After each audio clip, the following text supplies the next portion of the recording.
Last के question कर रहे थे इसके अभ्यास के। वो अभ्यास के क्वेश्चन निपटाते हैं मेरे ख्याल से। अभ्यास के जस्ट थोड़ी सी देर पहले के क्वेश्चन भी रह गए थे। जाइलम फ्लोएम के बारे में बात कर दी थी अपन ने, ये बात कर चुके थे। व्हील इतना स्लो पे चल रहा है माउस का। हाँ, व्रकाणु नेफ्रॉन की संरचना और क्रियाविधि का वर्णन करना था। तो नेफ्रॉन के बारे में जो है वो आपको बताना पड़ेगा, पूरी चीजें जो जो होती है नेफ्रॉन में। और नेफ्रॉन का डायग्राम यहाँ पर बना हुआ है। ये ठीक तरीके से काम नहीं कर रहा है। ये नेफ्रॉन का डायग्राम है, इसको एक्सप्लेन करना होगा। तो इसमें बोमन संपुट होता है, कोशिका गुच्छ। यहाँ पर जो है वो ब्लड पहले आता है और फिर उसके बाद जो है यहाँ पर अवशोषित किया जाता है। अवशोषित करने के बाद उसको जो है वो आगे भेजा जाता है। आगे जो नलिका वाला भाग होता है वो क्या करता है, उसमें से जो हमारी काम की चीज है उनको वापस धमनी में भेज देता है। धमनी से वो वापस शरीर में पहुंच जाती हैं। और जो खराब चीज है वो वही नली में से आगे जाकर जो है वो मूत्र वाहिनी में डाल दी जाती है। संग्राहक वाहिनी है, संग्राहक वाहिनी के बाद मूत्र वाहिनी में डाल दी जाती है। मूत्र वाहिनी से होते हुए फिर वो उसमें चले जाते हैं। तो आपको इसके बारे में बताना पड़ेगा। अम, क्या होता है वो, ये इस तरह ये लिखना पड़ेगा आपको। फुफ्फुस में CO2 अलग, रुधिर से अलग हो जाती है। फिर नाइट्रोजन वर्ष पदार्थ जैसे यूरिया, यूरिक अम्ल जो है वो। नॉर्मली इस क्वेश्चन में मालूम क्या पूछा गया है, इस क्वेश्चन में जो है वो आपको संरचना के बारे में बताना है। वृक्काणु की संरचना या फिर नेफ्रॉन की संरचना। वृक्काणु बोलो, नेफ्रॉन बोलो, सब एक ही चीज है। यार ये ठीक ढंग से काम नहीं कर रहा है, 2 मिनट दो मुझे। मैं इसको गूगल क्रोम में खोलता हूँ।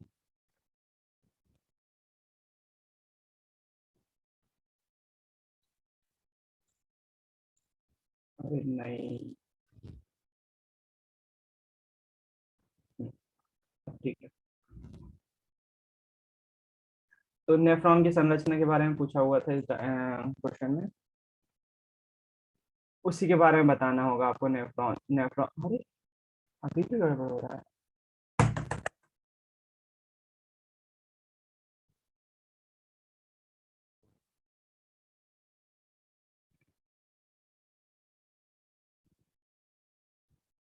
क्यों हो रहा है ऐसा?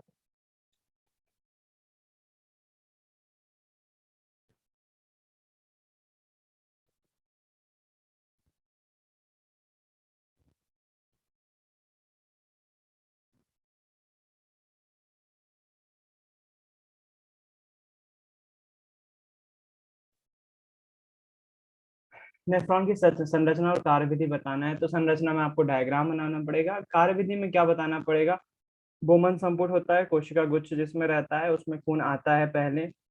उसमें जो है वो अवशोषित कर लिया जाता है और वर्ज्य पदार्थों और जो हमारे काम की चीजें उनको जो है वो आगे छान कर थोड़ा सा आगे भेजा जाता है। उसमें से फिर पुनः अवशोषण होता है। पुनः अवशोषण होके जो यू शेप नलिका होती है, उसमें पुनः अवशोषण में से जो हमारे मूत्र मतलब जो मूत्र बन रहा होता है, उसमें जो अच्छे पदार्थ हैं जो कि गलती से निकल गए, उनका जो है वो पुनः अवशोषण होता है। तो पुनः अवशोषण होने के बाद जो अच्छे पदार्थ हैं वो वापस खून में मिला दिए जाते हैं। जो बचा हुआ यूरिया रहता है उसको आगे बढ़ाया जाता है।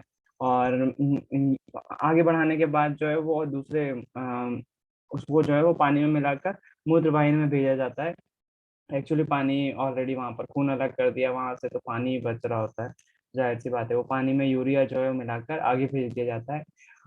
जिसको जो है मूत्र वाहिनी के द्वारा मूत्राशय में अलग कर दिया जाता है ना। तो ये लिखना पड़ेगा आपको। उत्सर्ज्य उत्पाद से छुटकारा पाने के लिए पादप किन विधियों का उपयोग करते हैं। तो पादप किस प्रकार से जो है वो उत्सर्जन करते हैं, तो ये पादप में उत्सर्जन वाला पार्ट आपको लिखना पड़ेगा। पादप उत्सर्जन में जंतुओं से बिल्कुल भिन्न युक्तियां प्रयुक्त करते हैं। प्रकाश संश्लेषण में जो CO2 निकल रही होती है उसको वाष्पोत्सर्जन से अतिरिक्त जल का जाहिर सी बात है वो ऑक्सीजन निकालते हैं। उनके लिए ऑक्सीजन जो है वो नुकसानदेह या फिर वो उत्पाद है। मतलब प्रकाश संश्लेषण में जो है वो सह उत्पाद के रूप में निकली हुई है, उसको वेस्टेज की तरह उसको यूज करना होता है, वो निकाल रहे होते हैं। तो वाष्पोत्सर्जन से छुटकारा पाते हैं, जल का मतलब जल का वाष्पीकरण कर देते हैं। पादपों में बहुत से ऊतक मृत कोशिकाओं के बने होते हैं। कुछ भागों जैसे पत्तियों का भी क्षय कर देते हैं, पत्तियां गिरा देते हैं। ये चीज पढ़ी थी अपन ने। आपसे उत्पाद कोशिका रिक्तिका में संचित रहते हैं। जो उनके रिक्तिका होती है, कोशिकाओं में रिक्तिका होती है, मैंने बताया आपको फूड स्टोरेज करने का काम करती है ताकि इमरजेंसी में उसका यूज कर सकें। तो पौधों में से गिरने वाली पत्तियों में अवशेष उत्पाद संचित रहते हैं। अन्य अवशेष उत्पाद रेजिन और गोंद के रूप में निकलते हैं। तो वो गोंद भी जो है वो, ये वाली चीज आपको लिखना पड़ेंगे इसमें। उसका मूत्र बनने की मात्रा का नियमन किस प्रकार से होता है। मूत्र मरने की मात्रा का नियमन किस प्रकार से होता है? आपको घुमा फिरा के पूछा गया मूत्र का निर्माण कैसे होता है, बॉडी में हमारे मूत्र का निर्माण कैसे होता है, तो मूत्र बनने की मात्रा का नियमन जो उसी में आ जाएगा, जिसमें आपको ये चीजें लिखना पड़ेगी। पहले होता क्या है उत्सर्जन तंत्र, उसके बारे में लिखा हुआ नाइट्रोजन वर्ष पदार्थ, यूरिक अम्ल और यूरिया जो है वो बॉडी निकाली जाती है। जैसे फुफ्फुस में कुपिकाएं होती हैं, वैसे यहाँ पर जो है व्रक्काणु होते हैं। व्रक्काणु नेफ्रॉन उनको बोलते हैं, ये निकटता से पैक रहते हैं। प्रारंभिक निस्पंदन, यहाँ ये वाला पॉइंट आएगा। प्रारंभिक निस्पंदन में कुछ पदार्थ जैसे ग्लूकोज, अमीनो अम्ल, लवण प्रचुर मात्रा में जल रह जाते हैं। जैसे जैसे मूत्र नलिका में प्रभावित होता है तो इन प्रभाव को चयनित पुनर्अवशोषण हो जाता है। जल की मात्रा पुनर्अवशोषण शरीर में उपलब्ध अतिरिक्त जल की मात्रा पर तथा कितना विलय उत्सर्जित करना है इस पर निर्भर करता है। यही पॉइंट पूछा हुआ था उन्होंने, जल की मात्रा का मूत्र का नियमन कैसे होता है। तो जल की मात्रा पुनर्अवशोषण शरीर में उपलब्ध जल की मात्रा पर तथा कितना विलय उत्सर्जित करना है उस पर निर्भर करती है। प्रत्येक वक्र में बनने वाला मूत्र एक लंबी नलिका मूत्रवाहिनी में प्रवेश करता है, जो वृक्क को मूत्राशय से जोड़ती है। मूत्राशय में मूत्र भंडारी रहता है, फैले हुए मूत्राशय का दाब मूत्र मार्ग द्वारा उसे बाहर न करते। पेशी होता है, ये तंत्रिका तंत्र के नियंत्रण में है, और वो जो है मूत्र निकासी को नियंत्रित करते हैं मस्तिष्क के द्वारा, क्योंकि मस्तिष्क जो है तंत्रिका तंत्र का मेन पार्ट है, वही जो है वो सब चीजें नियंत्रित कर रहा होता है। ठीक, तो ये क्वेश्चन शब्द आपको ज्यादातर अच्छे हैं, मैंने बहुत बच्चों को लिखवा चुका हूँ ऑलरेडी, तो उसको एक्सप्लेन करने से मतलब नहीं आता। कॉपी में आपको मिल जाएंगे शब्द, कैसे याद करना है उसको। बाकी है यही चीज आपकी। मनुष्य में वृक्क एक तंत्र का भाग है जो संसित, वृक्क मतलब किडनी। किडनी किस तंत्र का भाग है? पोषण, श्वसन, उत्सर्जन और परिवहन। तो वृक्क किडनी जो है वो उत्सर्जन तंत्र का पार्ट है ना, उत्सर्जन तंत्र के अंतर्गत आता है, उसमें से जो है वो हानिकारक चीजें निकाल रहा होता है। पादप में जाइलम उत्तरदायी है, तो मैंने आपको बताया था जा में, यहाँ पर जा आ गया है तो जल, उसमें फाइलम में फ्लोएम में जो है वो फा आया है, वो फूड के लिए जिम्मेदार है। तो जल का वहन जो है किसके लिए कौन जिम्मेदार है? जाइलम है। उसके बाद जो है स्वपोषी पोषण के लिए आवश्यक है सूर्य का प्रकाश, कार्बन डाइऑक्साइड गैस और जल, क्लोरोफिल, उपरोक्त सभी। तो उपरोक्त सभी। पायरुवेट के विखंडन से सह कार्बन डाइऑक्साइड, जल तथा ऊर्जा देता है, यह क्रिया होती है। तो कार्बन डाइऑक्साइड गैस, जल और ऊर्जा जो है वो पायरुवेट के विखंडन में 3 जगह बात हुई थी। एक जहां पर जो है ऑक्सीजन की अनुपस्थित रहती है, एक ऑक्सीजन के अभाव में, और ऑक्सीजन उपस्थित रहता है। तो ऑक्सीजन की अनुपस्थिति में जो है अच्छा, इसमें ऑप्शन वो है नहीं। कोशिका द्रव्य, हरित लवक, माइटोकॉन्ड्रिया और केंद्रक। तो कार्बन डाइऑक्साइड जल और ऊर्जा देता है, यह क्रिया होती है, कहाँ होती होगी? ऊर्जा निकल रही है ना, पायरुवेट के विखंडन से कार्बन डाइऑक्साइड गैस जल और ऊर्जा देता है, यह क्रिया होती है। पायरुवेट में जाते हैं एक बार।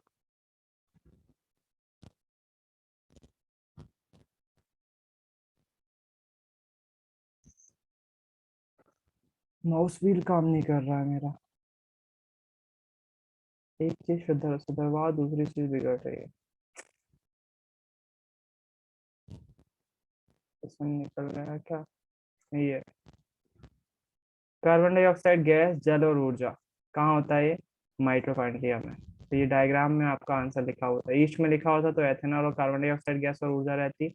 हमारी पेशी कोशिका मतलब लैक्टिक अम्ल और ऊर्जा होती। और ऑक्सीजन की उपस्थिति में लिखा हुआ है, हमको दिया हुआ है कार्बन डाइऑक्साइड गैस, जल और ऊर्जा बन रही है, तो वो कहाँ होगी? माइटोकॉन्ड्रिया में होगी। माइटोकॉन्ड्रिया को ही जो है कोशिका का ऊर्जा घर भी कहते हैं।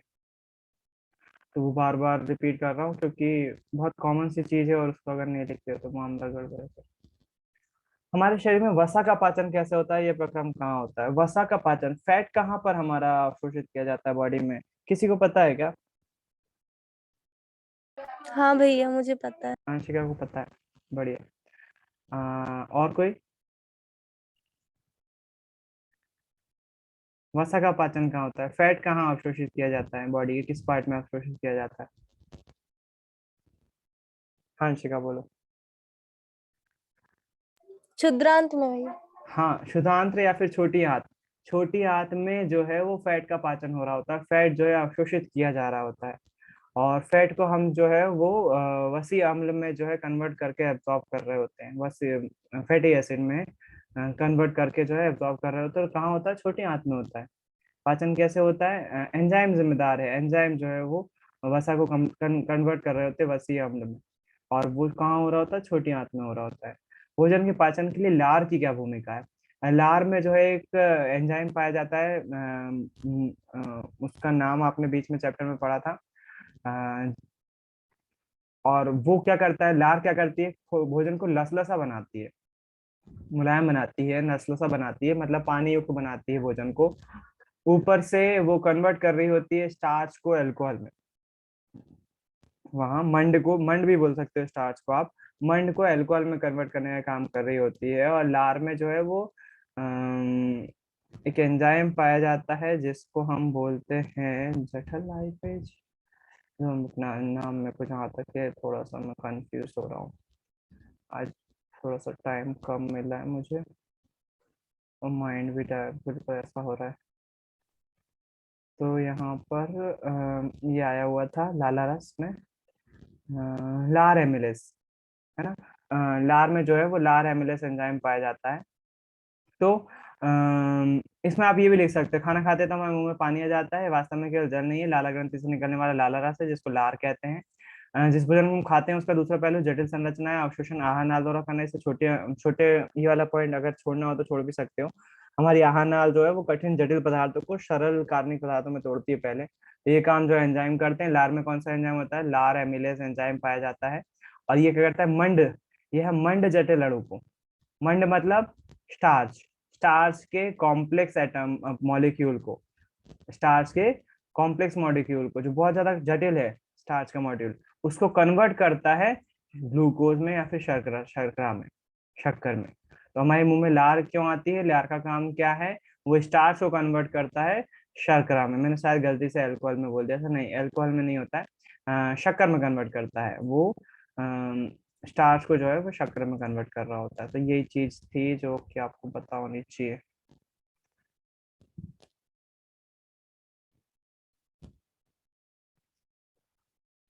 उसके बाद स्वपोषी पोषण के लिए आवश्यक परिस्थितियां कौन से और उसके उत्पाद उत्पाद बताइए। उत्पाद उत्पाद मतलब कि उससे बनने वाले उत्पाद बताइए। स्वपोषी पोषण के लिए आवश्यक परिस्थितियां कौन सी, प्रकाश संश्लेषण के बारे में लिखना है। उन्होंने सीधी सी बात, प्रकाश क्वेश्चन ऐसा ना देते हो कि प्रकाश संश्लेषण क्या है, उसमें क्या क्या उत्पाद बनते हैं उसके बारे में बताओ, या फिर क्या क्या जरूरत पड़ती है उसके बारे में बताओ। उसकी जगह उन्होंने लिखा हुआ है स्वपोषी पोषण के लिए आवश्यक परिस्थितियां कौन कौन सी, उसके उत्पाद उत्पाद बताओ। तो स्वपोषी पोषण के लिए हमको सूर्य का प्रकाश चाहिए, क्लोरोफिल तो पौधे में होता ही है, वो भी जरूरी है, कार्बन डाइऑक्साइड गैस चाहिए और जल चाहिए। और सूर्य के प्रकाश जो की उपस्थिति में पौधे हरित लवक की सहायता से क्या करते हैं, कन्वर्ट कर रहे होते हैं कार्बन डाइऑक्साइड गैस को कार्बोहाइड्रेट में, यानी कि ग्लूकोज में। और उसके कारण से जो है वो ऑक्सीजन भी रिलीज करते हैं और साथ में बनाते हैं ऊर्जा। उस ऊर्जा को जो है वो यूज कर रहे होते हैं अपने सारी क्रियाओं को करने के लिए। वायवीय तथा अवायवीय श्वसन में अंतर क्या है, कुछ जीवों के नाम लिखिए जिसमें अवायवीय श्वसन होता है। तो वायवीय श्वसन और अवायवीय श्वसन, कुछ नाम सुना सुना सा नहीं लग रहा है। वायवीय श्वसन और अवायवीय श्वसन में क्या अंतर है, कुछ जीवों के नाम लिखिए। तो श्वसन वाला पोर्शन में जहां पर हमने देखा था, ऐसा श्वसन जो कि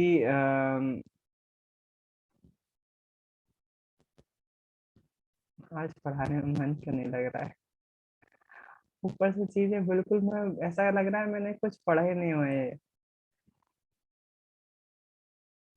मुझे कुछ भी याद नहीं है। वायवीय श्वसन ऑक्सीजन की उपस्थिति में होता है और अवायवीय श्वसन ऑक्सीजन की अनुपस्थिति में। ऐसा क्यों वो लग रहा है कि मैं जैसे गलत बोल रहा हूँ,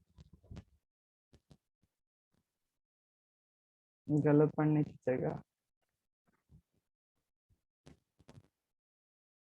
वायवीय श्वसन और अवायवीय श्वसन, ये वायवीय श्वसन भैया का पता ऑक्सीजन पर निर्भर करता है, अतः वायवीय जीवों को यह सुनिश्चित करने की आवश्यकता पर्याप्त मात्रा में ऑक्सीजन की ग्रहण की जा रही है।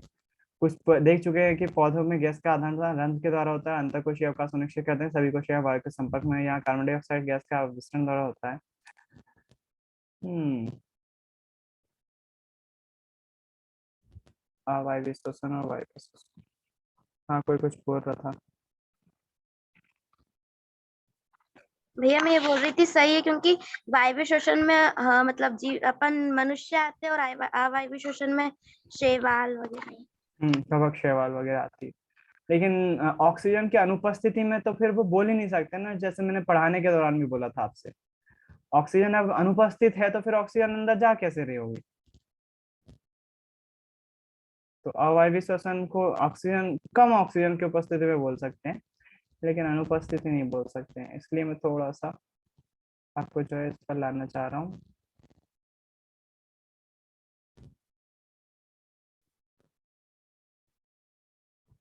हाँ, एरोबिक रेस्पिरेशन और एनारोबिक रेस्पिरेशन। हाँ, इसमें भी साफ साफ लिखा हुआ है, takes place in the presence of oxygen. Oxygen की उपस्थिति में होता है वायवीय श्वसन, ऑक्सीजन की अनुपस्थिति में होता है अवायवीय श्वसन। Complete breakdown of food occurs in aerobic respiration. खाने का जो है वो पूरी तरह से पाचन होता है वायवीय श्वसन में, और अवायवीय श्वसन में जो है वो पार्शियल होता है उसका पाचन, मतलब पूरी तरह से पाचन नहीं हो पाता, वो पार्शियली पाचन हो पाता है उसका। The end product in aerobic respiration are carbon dioxide and water. वायवीय श्वसन के अंतिम उत्पाद जो है वो कार्बन डाइऑक्साइड गैस और पानी है, जो कि हमारी बॉडी में बनते हैं। The end product of anaerobic respiration में भी एथेनॉल और carbon dioxide gas, as in yeast plant, yeast और प्लांट, और lactic acid as in animal muscles. और अगर ऑक्सीजन की अनुपस्थिति या कम उपस्थिति में जो है उत्पाद बनाते हैं कुछ जीव, तो जैसे वो हो सकते हैं एथेनॉल और कार्बन डाइऑक्साइड गैस, जो कि ईस्ट में होते हैं, और ईस्ट में ही होते हैं। प्लांट जबरन में लिख दिया है, प्लांट कार्बन डाइऑक्साइड गैस नहीं बनाते हैं, ईस्ट में होते हैं। और लैक्टिक एसिड जो है वो मसल, पेशी मसल में जो है वो बन रहा होता है लैक्टिक एसिड, जब ऑक्सीजन की कम उपस्थिति में होता है। अभी आपने जो पायरुविक एसिड, जो पायरुविक उसका पायरुवेट का विखंडन देखा था, उसमें भी आया था ये चीज।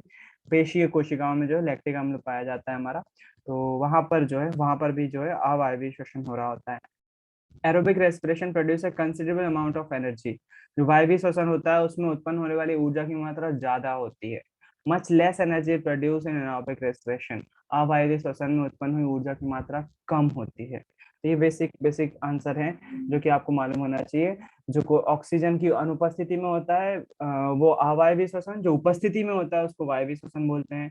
इसमें खाने का पूर्णतः पाचन होता है, इसमें पार्शियल पाचन होता है, मतलब कुछ हद तक होता है पाचन, ज्यादा नहीं हो पाता। इसमें कार्बन डाइऑक्साइड और पानी भी बनते हैं आखिरी उत्पाद के रूप में। इसमें जो है वो कार्बन डाइऑक्साइड गैस और इथेनॉल बनते हैं, मतलब एल्कोहल बनते हैं। इसमें जो है वो एनर्जी की ज्यादा मात्रा निकलती है, इसमें कम मात्रा निकलती है। कोई कुछ बोलना चाह रहा है क्या? कशिश, चलो कोई नहीं।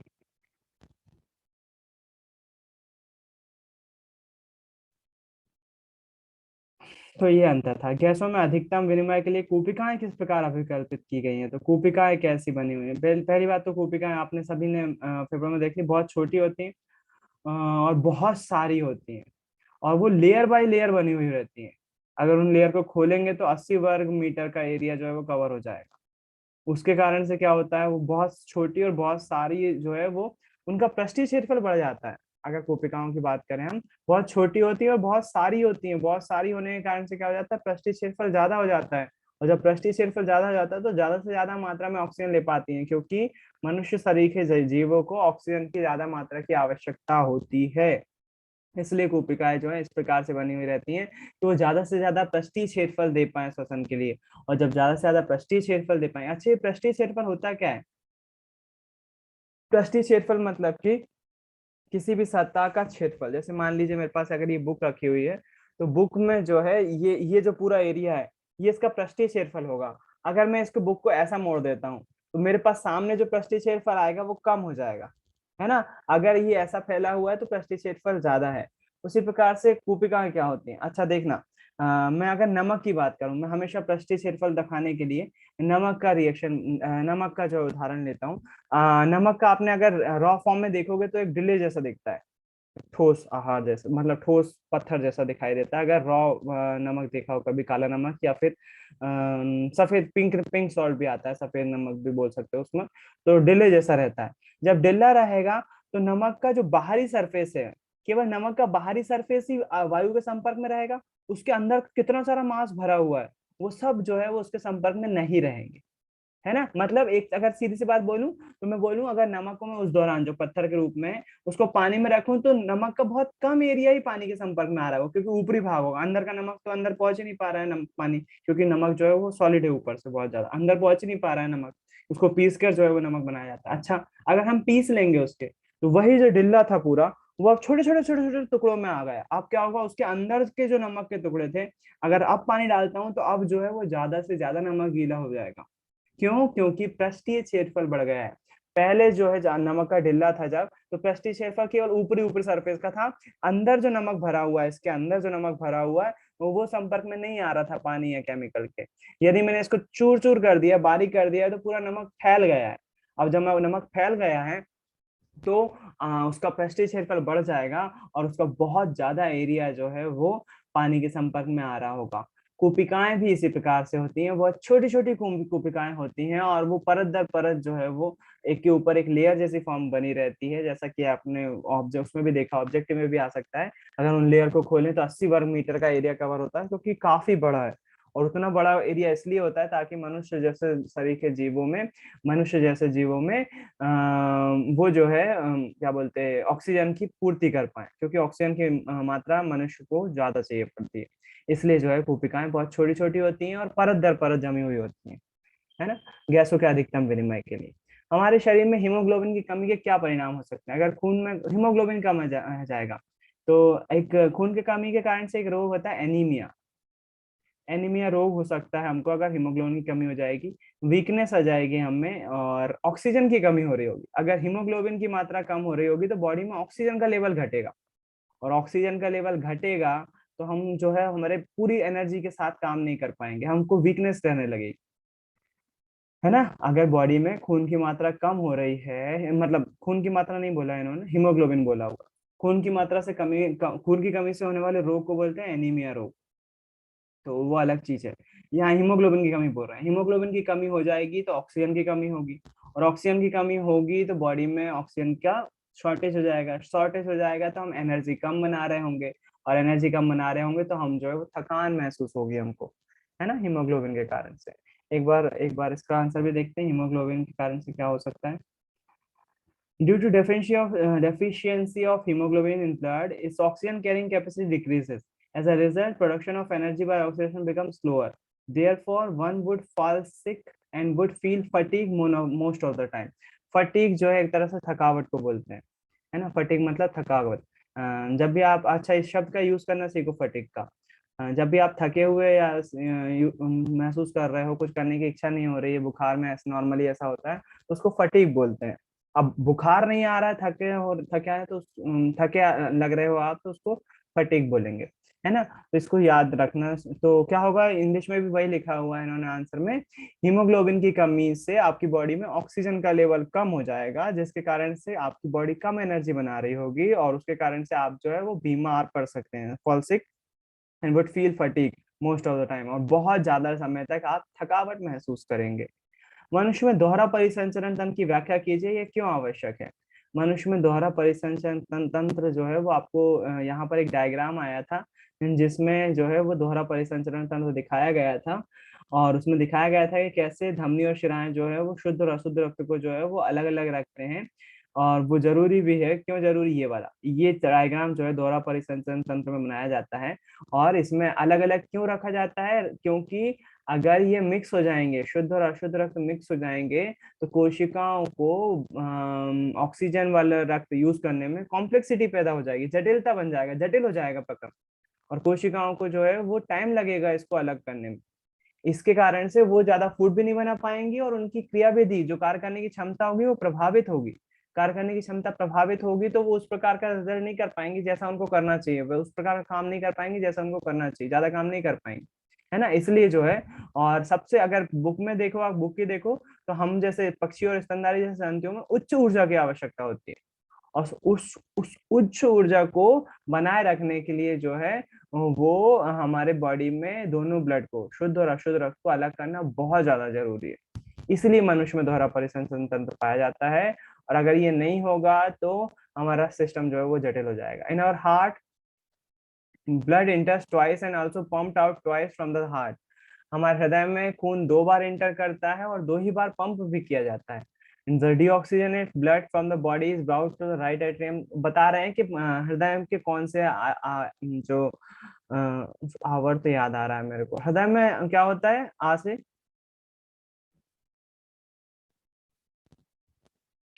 ये आलिंद। आलिंद, हाँ।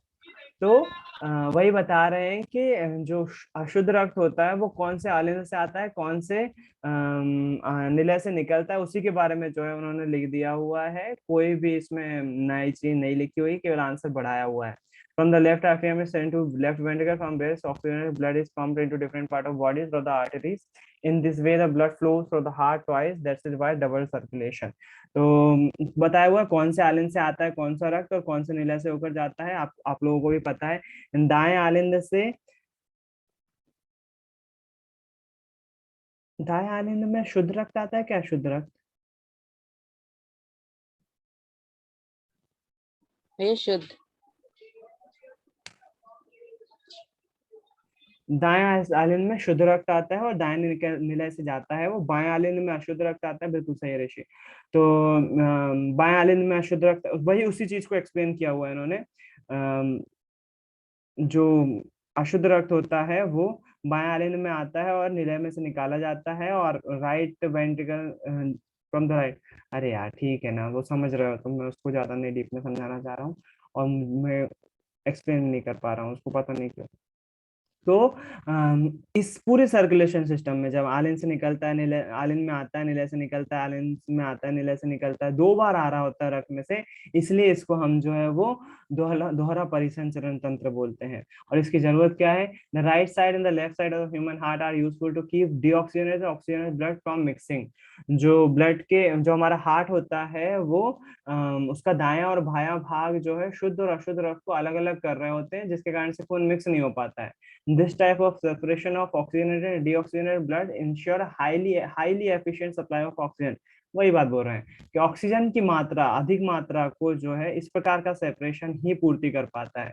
अगर हमारे ये दोनों मिक्स हो जाएंगे, ऑक्सीजनित और विऑक्सीजनित रक्त, उसके कारण से बॉडी में ऊर्जा का लेवल जो है वो कम हो जाएगा। क्यों? क्योंकि ऑक्सीजन कम बन रही होगी, ऑक्सीजन को निकालने में शरीर को बहुत ज्यादा एनर्जी वेस्ट करनी पड़ रही होगी, इसलिए जो है वो ये चीज हमको आवश्यक है, दोहरा परिसंचरण तंत्र। नहीं तो हमारी बॉडी की बहुत सारी एनर्जी वेस्ट हो जाएगी दोनों चीजों को अलग करने में।